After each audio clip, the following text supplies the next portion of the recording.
Good morning students. आज की online class में आप सभी विद्यार्थियों का स्वागत है। आज की क्लास में बच्चों अपन पौधों के आवश्यक पोषक तत्व जो होते हैं उनके विशिष्ट कार्य के बारे में चर्चा करेंगे। जो भी आवश्यक पोषक तत्व होते हैं वो क्या क्या विशिष्ट कार्य करते हैं उस संदर्भ में अपने को आज चर्चा करनी है। सबसे पहले अपन हेडिंग लगाते हैं कि आवश्यक पोषक तत्वों के विशिष्ट कार्य। आवश्यक पोषक तत्वों के विशिष्ट कार्य। आवश्यक पोषक तत्वों के विशिष्ट कार्यों की अगर हम बात करें तो देखो बच्चों, सामान्यतः जो पोषक तत्व होते हैं उन पोषक तत्वों का अलग अलग कार्य होता है। नाइट्रोजन का अलग कार्य होता है, फास्फोरस का अलग कार्य होता है, कैल्शियम का अलग कार्य होता है।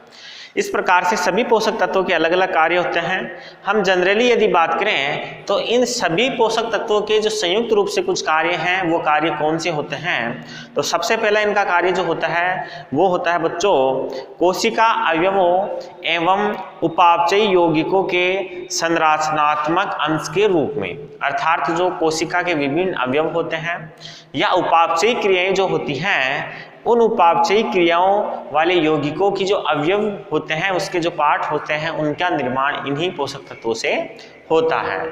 तो सबसे पहला जो कार्य है वो यह है कि कोशिका के अवयव, कोशिका के अवयव एवं उपापचयी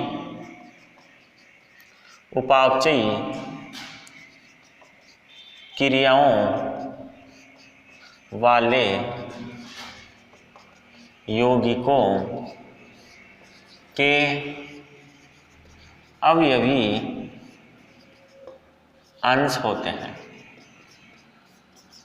पहला जो इनका काम होता है बच्चों वो यही होता है कि जितने भी कोशिका के अंग हैं, कोशिका के जितने भी अंगक हैं उन अंगकों के अवयव जो होते हैं उन अवयवों का निर्माण इन्हीं पोषक तत्वों के द्वारा होता है। इसके अलावा जो उपापचयी क्रियाएं होती हैं उन उपापचयी क्रियाओं के लिए भी जो यौगिक प्रयुक्त होते हैं उन यौगिकों के जो अवयव होते हैं वो भी यही पोषक तत्व होते हैं।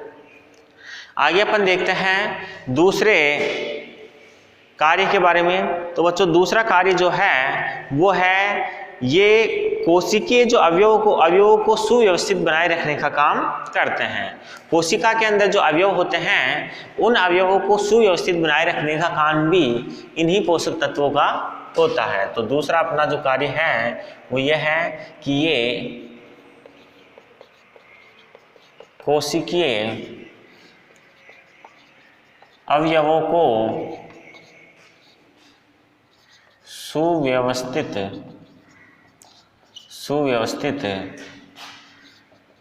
बनाए रखते हैं। सुव्यवस्थित बनाए रखते हैं। कोशिकीय जो अवयव हैं उनके सभी अवयवों को ये व्यवस्थित बनाए रखने का काम करते हैं। इसके अलावा बच्चों ऊर्जा स्थानांतरण में भी ये सहायता करते हैं। ऊर्जा का जो स्थानांतरण होता है एक रूप से दूसरे रूप में, उसमें भी ये पोषक तत्व उत्तरदायी होते हैं। तो ऊर्जा के स्थानांतरण में सहायक होते हैं। ऊर्जा के स्थानांतरण में सहायक होते हैं। इसके अलावा अगर हम बात करें तो एंजाइम अभिक्रियाओं को उत्तेजित करने में भी ये सहायता करते हैं। एंजाइम संबंधी जो अभिक्रियाएं होती हैं उन एंजाइम संबंधी अभिक्रियाओं को उत्तेजित करने का जो काम होता है वो इन्हीं पोषक तत्वों का होता है। तो अपन यहाँ नोट करते हैं कि एंजाइम संबंधित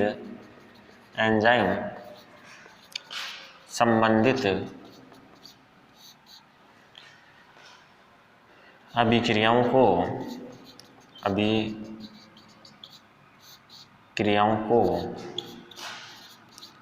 उत्तेजित करने का काम करते हैं। एंजाइम संबंधी जो क्रियाएं होती हैं, उन एंजाइम संबंधी क्रियाओं को उत्तेजित करने का जो काम होता है वो इन्हीं पोषक तत्वों के द्वारा किया जाता है। ये बच्चों जनरली कार्य है जो सभी पोषक तत्वों का होता है। अब हम देखते हैं कि जो विशिष्ट पोषक तत्व हैं अलग अलग, उनका विशिष्ट कार्य क्या क्या है। सबसे पहले अपन देखते हैं वृहद पोषक तत्वों के बारे में कि वृहद पोषक तत्व क्या क्या उपयोग में आते हैं, पौधे की उपयोगिता किस द्वारा प्रकार से इनके द्वारा प्रभावित होती है।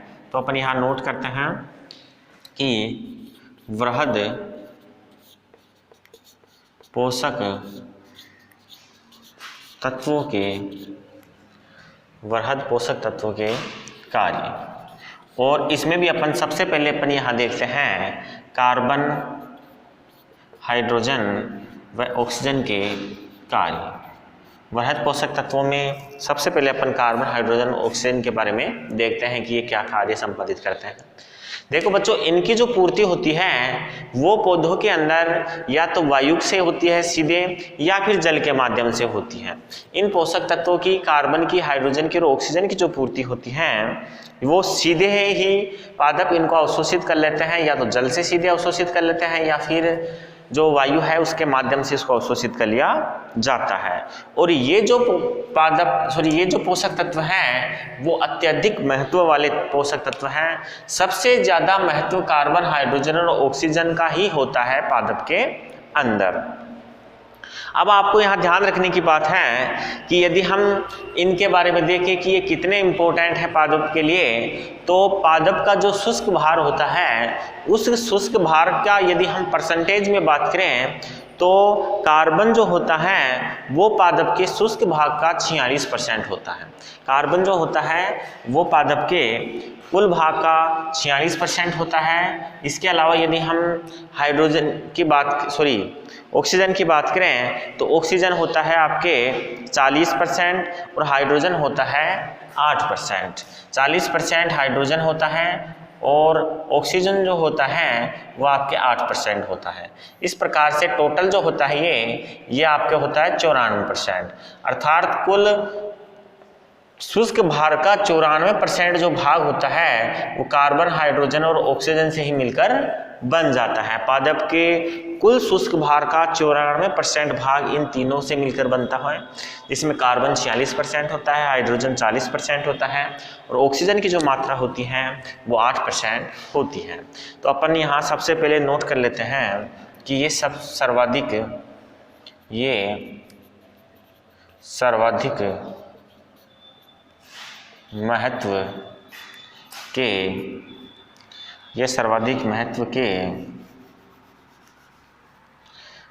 महत्व के तत्व हैं।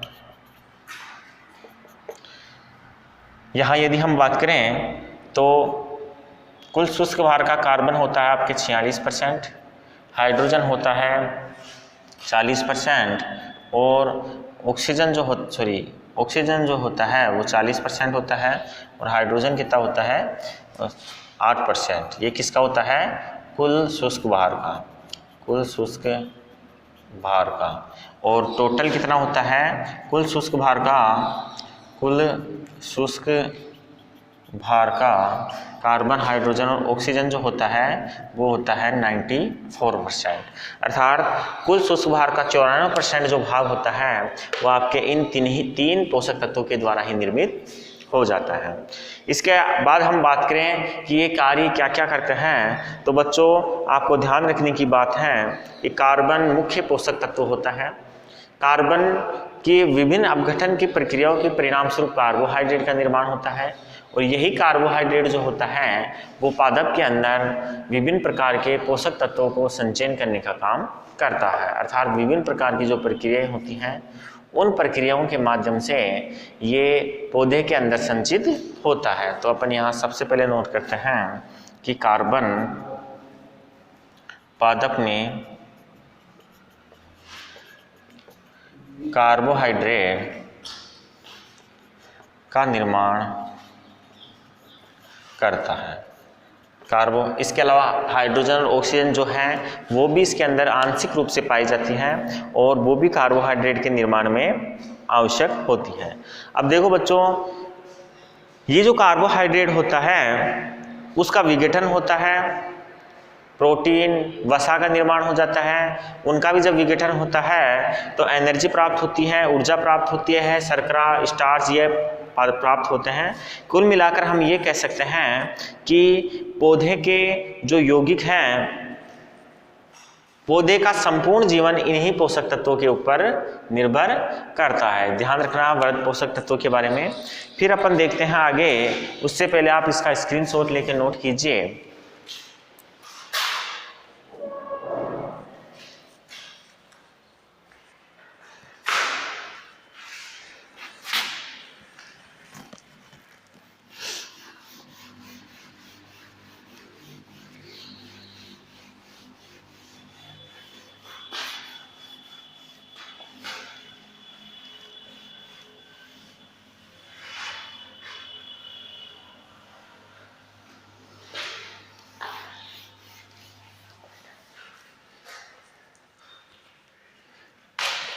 नेक्स्ट है नाइट्रोजन का महत्व। ये वृहद पोषक तत्व हो चुके हैं। अब जो मुख्य पोषक तत्व है एनपीके, उसके बारे में बात करनी है। अब यहाँ हम बात करते हैं नाइट्रोजन का महत्व या कार्य, क्या कार्य होता है पादप में, ये किस प्रकार से नाइट्रोजन प्राप्त होती है पादपों को और किस प्रकार से कार्य संपादित किया जाता है। सबसे पहले अपन बात करते हैं नाइट्रोजन की। तो नाइट्रोजन भी एक महत्वपूर्ण यौगिक है पादपों के लिए। पादपों में सबसे ज़्यादा जो आवश्यक पोषक तत्व होता है CHO के बाद नाइट्रोजन ही है। नाइट्रोजन वैसे अगर हम देखें तो किसी भी मृदा स्रोत के अंदर वास्तव में जो नाइट्रोजन होती है वो नहीं पाई जाती है। मृदा के अंदर नाइट्रोजन के स्थिरीकरण या विभिन्न यौगीकरण की प्रक्रिया के परिणाम स्वरूप नाइट्रोजन की पूर्ति होती है। नाइट्रोजन जो होती है, यदि हम परसेंट की मात्रा के रूप में देखें तो वायुमंडल में 78% नाइट्रोजन की मात्रा पाई जाती है, लेकिन पौधे इस नाइट्रोजन को डायरेक्ट अवशोषित नहीं करते हैं। जैसे कार्बन, हाइड्रोजन व ऑक्सीजन का सीधा अवशोषण किया जाता है, उस प्रकार से नाइट्रोजन का अवशोषण वायुमंडल से सीधे पौधों के द्वारा नहीं होता है। इसे विभिन्न यौगिकों के रूप में ग्रहण किया जाता है। तो सबसे पहले अपने को ध्यान रखना है कि पौधे क्या करते हैं, इसे सीधे ग्रहण नहीं करते हैं। सबसे पहले अपन नोट करते हैं कि पौधे N2 को वायुमंडल से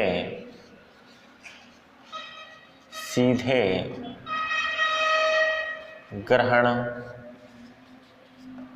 नहीं करते हैं।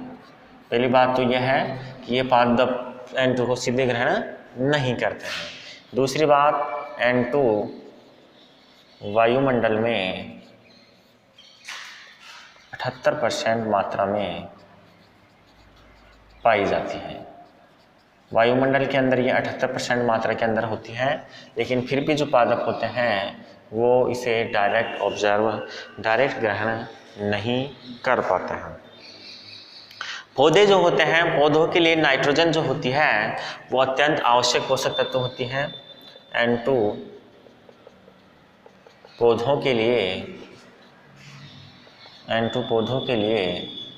अत्यधिक आवश्यक पोषक तत्व होता है। CHO के बाद सर्वाधिक आवश्यक पोषक तत्व जो होता है वो आपके नाइट्रोजन ही होता है। यदि हम आंशिक भार की बात करें तो पौधे के अंदर इसकी जो मात्रा होती है वो 1 से लेकर 5% तक होती है। कुल शुष्क भार का 1 से 5% उसके अंदर नाइट्रोजन पाया जाता है। पादप में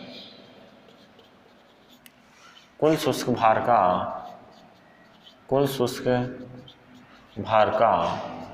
1% से 5% तक N2 होती है। नाइट्रोजन 1 से 5% तक पादप के अंदर पाई जाती है। अब हम बात करते हैं कि पौधे इसे किस रूप में ग्रहण करते हैं। पौधे इसे किस रूप में ग्रहण करते हैं, तो इसे बात करें तो पौधे नाइट्रोजन को सीधे ग्रहण नहीं करते हैं। यहाँ अपन देखते हैं, सुलभता लिख देते हैं कि पादप को किस रूप से प्राप्त होती है। तो यहाँ सबसे पहले देखें तो पादप इसे सीधे ग्रहण नहीं करते हैं। फिर क्या करते हैं, फिर पादप इसे नाइट्रेट NO3-2 अमोनियो NH4+ नाइट्रेट अमोनिया और अन्य नाइट्रोजन के यौगिकों के रूप में ग्रहण करते हैं, आदि के रूप में ग्रहण करते हैं। नाइट्रोजन को डायरेक्ट ग्रहण ये नहीं करेंगे पौधे, या तो इसे नाइट्रेट के रूप में या फिर अमोनिया के रूप में इन्हें ग्रहण किया जाता है पौधों के द्वारा। अब हम बात करते हैं पादप में नाइट्रोजन के कार्य। पादप में नाइट्रोजन के कार्य। नाइट्रोजन जो होती है वो पादप में क्या क्या काम करती है, इस बारे में अगर हम चर्चा करें तो देखो बच्चों, सर्वाधिक आवश्यक पोषक तत्व होता है CHO के बाद नाइट्रोजन। उसके संरचनात्मक और जो जैविक क्रियाएं होती हैं वो इसी नाइट्रोजन के द्वारा संपादित होती हैं। पादप की संरचनात्मक और जैविक क्रियाएं इसी के द्वारा संपादित होती हैं। तो अपन यहाँ नोट करते हैं, पादप की संरचनात्मक व जैविक क्रियाएं इसके द्वारा संपादित होती है। सबसे पहले ध्यान रखना है कि जो भी जैविक क्रियाएं होती हैं पादप की, जो भी संरचनात्मक क्रियाएं होती हैं वो नाइट्रोजन के द्वारा ही पूरी होती हैं। वानस्पतिक वृद्धि के अंदर तेजी होती है यदि उसे प्रचुर मात्रा में नाइट्रोजन दी जाती है। पादप की वृद्धि में सहायक, पादप की जो वृद्धि होती है, वनस्पति की जो वृद्धि होती है, उस वृद्धि के अंदर जो नाइट्रोजन होती है वो एक अत्यंत आवश्यक पोषक तत्व होती है। इसके अलावा यदि हम बात करें तो नाइट्रोजन से फास्फोरस और पोटेशियम का पौधों द्वारा उपयोग संतुलित रूप से होता है। फास्फोरस और पोटेशियम का जो उपयोग होता है वो नाइट्रोजन के माध्यम से संतुलित रूप में किया जाता है। नाइट्रोजन द्वारा पौधे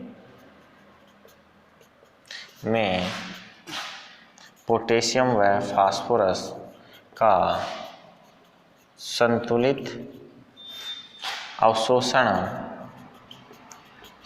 अवशोषण होता है। संतुलित मात्रा में पौधे जो होते हैं वो आपके पोटेशियम और फास्फोरस जो हैं उसका अवशोषण करते हैं नाइट्रोजन की उपस्थिति के अंदर। देखो बच्चों, पत्ती के अंदर जो हरा भाग होता है जिसके अंदर पर्णहरित पाया जाता है, वह प्रोटीन की रचना में नाइट्रोजन एक मुख्य अवयव होता है। कहने का मतलब जो पर्णहरित होता है और उसी के साथ आपके जो प्रोटीन होता है, प्रोटीन और पर्णहरित का जो निर्माण होता है वो नाइट्रोजन के द्वारा ही होता है। ध्यान रखने की बात है कि पर्णहरित व प्रोटीन का निर्माण नाइट्रोजन से होता है। अर्थात नाइट्रोजन जो होता है वो एक मुख्य अवयव होता है पर्णहरित व नाइट्रोजन का। इसके अलावा यदि हम बात करें तो एमिनो अम्ल, एल्काइड्स और प्रोटोप्लाज्म का जो निर्माण होता है वो भी नाइट्रोजन के द्वारा ही होता है। नाइट्रोजन की उपस्थिति पादप के अंदर गहरा हरा रंग प्रदान करती है। अर्थात नाइट्रोजन की उपस्थिति के कारण पर्णहरित का निर्माण होता है। यदि प्रचुर मात्रा में नाइट्रोजन पादप को मिलती है तो अधिक मात्रा में पर्णहरित बनने से पौधा जो होता है वो गहरा हरा हो जाता है। तो यहाँ नोट कर देते हैं कि नाइट्रोजन की पर्याप्त मात्रा पौधे में गहरे हरे रंग के लिए उत्तरदायी है। पौधे में गहरा हरा रंग जो होता है बच्चों, वो किस कारण उत्पन्न होता है? वो होता है आपके नाइट्रोजन के कारण। आगे हम बात करें तो बच्चों नाइट्रोजन की जो कुछ मात्रा होती है वो सेल्यूलोज अर्थात कोशिका जो भित्ति होती है उस कोशिका भित्ति को बनाने में भी प्रयुक्त होती है। कोशिका भित्ति का जो निर्माण होता है वो भी आपके किसके द्वारा होता है? नाइट्रोजन के द्वारा हो जाता है। बाकी में नाइट्रोजन के जो उपयोग है वो यहाँ नोट कर रहा हूँ। नाइट्रोजन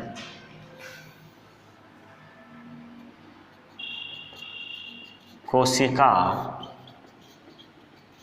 भित्ति के सेल्यूलोज के निर्माण में भी प्रयुक्त होती है। कोशिका जो होती है बच्चों, सो नाइट्रोजन जो होती है वो कोशिका भित्ति का जो सेल्यूलोज होता है उसके निर्माण के लिए भी उत्तरदायी होती है।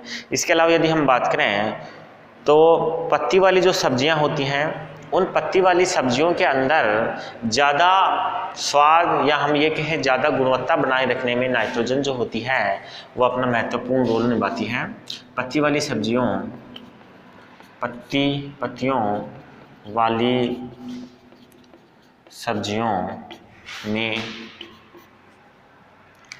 ज़्यादा पोषक तत्व का निर्माण करती है। पत्ती वाली सब्जियों के अंदर ज़्यादा पोषक तत्वों का निर्माण करती है। इसके अलावा यदि हम बात करें तो दाने व चारे की फसलों के अंदर प्रोटीन की मात्रा भी नाइट्रोजन के कारण ही बढ़ती है। दाने वाली जो फसलें होती हैं उसके अंदर जो प्रोटीन की मात्रा होती है वो नाइट्रोजन के कारण बढ़ती है। दाने व चारे वाली फसलों में प्रोटीन की मात्रा बढ़ाती है। इसके द्वारा ही बच्चों जो दाने होते हैं वो सुडौल और मोटे होते हैं। नाइट्रोजन की पर्याप्त मात्रा फसलों के अंदर जो दाने होते हैं, जो अनाज होता है उसको सुडौल और मोटा बनाने का काम करती है। इसके द्वारा अनाज के दाने मोटे व सुडौल होते हैं। अनाज के दाने जो होते हैं वो मोटे और सुडौल हो जाते हैं किसकी उपस्थिति के कारण? नाइट्रोजन की उपस्थिति के कारण। इसके अलावा गन्ना, गेहूं, जौ, जई आदि फसलों के अंदर ये अधिक मात्रा में जो कलियां होती हैं उसको निकालने में सहायक होती हैं और पादपों के अंदर जो पानी का अनुपात है वो बढ़ाती है। कैल्शियम की प्रतिशतता जो होती है वो घटा देती है। यहाँ पर नोट करते हैं नाइट्रोजन पादप में पानी का अनुपात बढ़ाती है एवं कैल्शियम का अनुपात घटाती है। कैल्शियम का अनुपात को घटा देती है और जो पानी है उसकी मात्रा को नाइट्रोजन जो होती है वो बढ़ाने का काम करती है। इसे आप स्क्रीनशॉट लेके नोट कीजिए, फिर अपन आगे देखते हैं।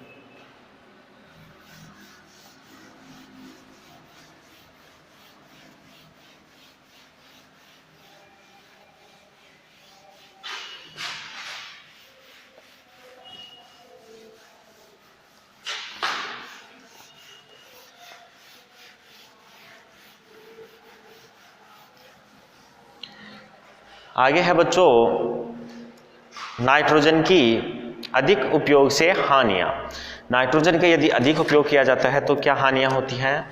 तो यहाँ अपन देख लेते हैं उनको। नाइट्रोजन के अधिक उपयोग से हानियां। सबसे पहले अपन देखते हैं हानियों के बारे में। तो आपको ध्यान रखना है कि नाइट्रोजन की जो ज़्यादा मात्रा होती है तो इससे कीट पतंगे जो होते हैं वो फसलों के ऊपर ज़्यादा आक्रमण करते हैं। नाइट्रोजन कीट पतंगों का क्या होता है? कीट पतंगों का ज़्यादा आक्रमण। नाइट्रोजन की जो मात्रा यदि ज़्यादा होती है तो जो फसलें होती हैं वो क्या होती हैं? अच्छी हो जाती हैं, उसकी गुणवत्ता अच्छी होती है, पोषक तत्व अच्छे होते हैं, इसलिए कीट पतंगे जो होते हैं वो ज़्यादा मात्रा में आक्रमण करने लग जाते हैं। इसके अलावा बच्चों जो फसलें होती हैं वो देर से पकती हैं क्योंकि उन्हें पर्याप्त मात्रा में पोषक तत्व मिलता रहता है, तो वो हरी रहती है काफ़ी समय तक। ज़्यादा समय तक फसलें जब हरी रहती हैं तो उसे पकने के अंदर ज़्यादा समय लग जाता है। पोषक तत्व ज़्यादा मात्रा में फसल में देते हैं तो वो काफ़ी समय तक हरी रहती हैं, इसलिए जो दाने होते हैं वो काफ़ी समय के बाद पकते हैं, तो फसल पकने में समय लगता है। फसल पकने में समय लगता है।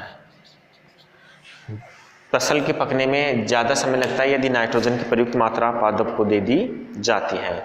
इसके अलावा यदि हम बात करें तो पौधे क्या करते हैं? नाइट्रोजन की प्राप्ति करके ज़्यादा बड़े हो जाते हैं, लंबे हो जाते हैं, और पानी देने या हवा चलने के कारण जो पौधे होते हैं वो गिर जाते हैं, अर्थात फसलों में नुकसान होने की संभावना रहती है।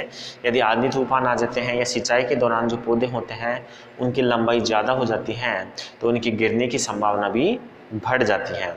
इसके अलावा यदि हम बात करें तो बच्चों नाइट्रोजन जो होती है वो भूसे की मात्रा दाने की अपेक्षा बढ़ा देती है। नाइट्रोजन क्या करती है? जो फसल होती है उसमें भूसा जो होता है, चारा जो होता है उसकी मात्रा तो बढ़ा देती है, दाना जो होता है वो कम रह जाता है। तो एक हानि यह है कि दाने की तुलना में भूसे की मात्रा बढ़ाती है। दाने की तुलना में जो भूसे की मात्रा होती है वो बढ़ा दी जाती है, किसके द्वारा? नाइट्रोजन के द्वारा। इसके अलावा यदि हम बात करें तो फसलों के भंडारण के गुणों में कमी आ जाती है। फसलों के जो भंडारण होता है, संचयन करने की प्रवृत्ति होती है, ज़्यादा समय तक हम उसको एकत्रित नहीं कर सकते हैं। फसलों के भंडारण में कमी, फसलों के भंडारण के अंदर नुकसान होने की स्थिति उत्पन्न हो जाती है यदि ज़्यादा मात्रा के अंदर नाइट्रोजन दे दी जाती है तो। इसके अलावा यदि हम बात करें तो पौधों के अंदर पौधों के अंदर कोमलता आ जाती है, कोशिका भित्ति पतली होती है। नाइट्रोजन की मात्रा ज़्यादा देने से जो कोशिका भित्ति होती है वो कोमल रहती हैं, वो कठोर नहीं हो पाती है, जिसके कारण वो क्या करती है? सहन क्षमता जो होती है पौधों की वो कमज़ोर हो जाती है। पौधा लंबे समय तक कोमल रहता है, हरा रहता है, इसलिए उसकी जो कोशिका भित्ति होती है उसमें कठोरता नहीं आ पाती है, और विपरीत परिस्थितियों जैसे पाला पड़ने, सर्दी पड़ने, ज़्यादा धूप पड़ने, ऐसी स्थिति के अंदर पौधे के अंदर जो आपके सहन क्षमता होती है वो कम हो जाती है। तो अपन यहाँ नोट करते हैं कि पौधे की सहन क्षमता कम हो जाती है। पौधे की जो सहन क्षमता होती है वो कम हो जाती है नाइट्रोजन की ज़्यादा मात्रा होने के कारण। इसके अलावा आलू जैसी जो फसलें होती हैं वो वानस्पतिक वृद्धि ज़्यादा करती है, जिससे कंद का मान कम हो जाता है। नाइट्रोजन की मात्रा में बच्चों उसका जो तना है, भूसा है, वो ज़्यादा बढ़ता है, इसलिए आलू जो कंद वाली फसलें हैं उसमें उसके जो पत्ते हैं वो तो ज़्यादा बढ़ जाते हैं नाइट्रोजन की मात्रा देने पर, और जो